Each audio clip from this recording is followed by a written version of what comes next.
مرحبا. اليوم رح نعمل سمكة حرة بصوص الطحينة أو سمكة حرة طرابلسية. إلها عدة أسماء بتختلف من دولة لتاني.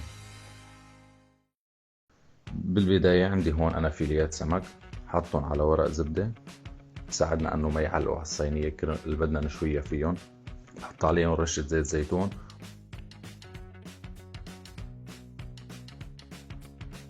وأنا في هون عندي زبدة حاطط فيها بهارات السمكة حرة، حاطط فيها ملح، فلفل أسود، كزبرة وكمون. حطهم فوق السمك، هيك بيساعدنا انه لما بتدوب الزبدة تتغلغل البهارات اكتر بيعلى السمك.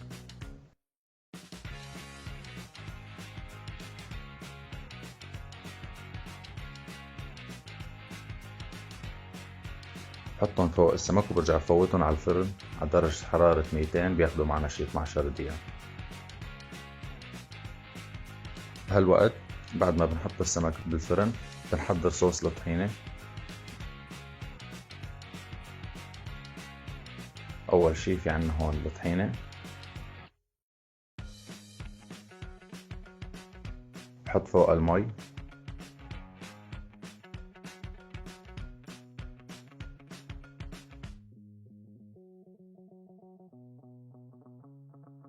بعدين الحامض والملح وبنحركهم مع بعض. بفضل اول شي نحط الطحينة والمي، مش الطحينة والحامض.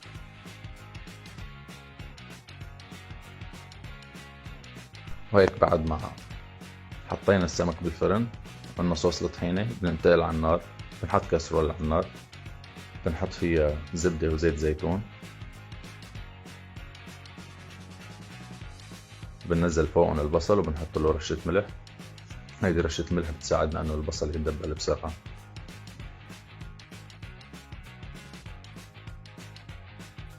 بننزل فوقهم البهارات، كزبرة وكمون وفلفل اسود، بنخليهم يتقلوا مع البصل، هيك بناخد طعمة اكتر لما بنقلي البهارات. بنخليهم على حرارة متوسطة تقريبا شي 5 دقايق تيتدبلوا.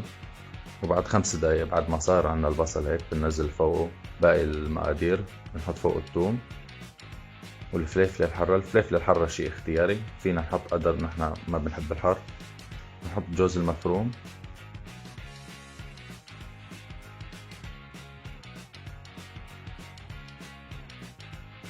والكزبرة الخضراء،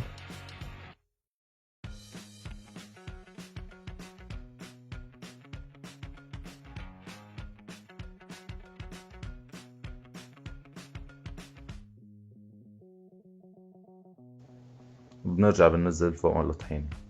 الكزبرة الخضراء ما بنقليها كتير كرمال ما تسود وبتغير طعمتها. هلا في ناس بتشوف انه الصوص هون مريقة او سائلة كتير، هلا بعد شي 10 دقايق على النار بتشد.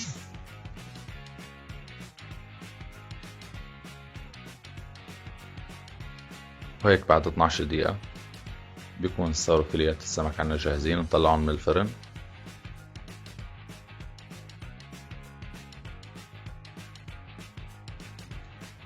بنبلش نسكب الصحن. بالبداية بنحط فيلية السمك وبنرجع بنحط فوق الصوص، بنحط لها لوز، كزبرة خضراء، واي شي نحنا بنحب نزينه او بنحب ناكله مع السمكة الحرة.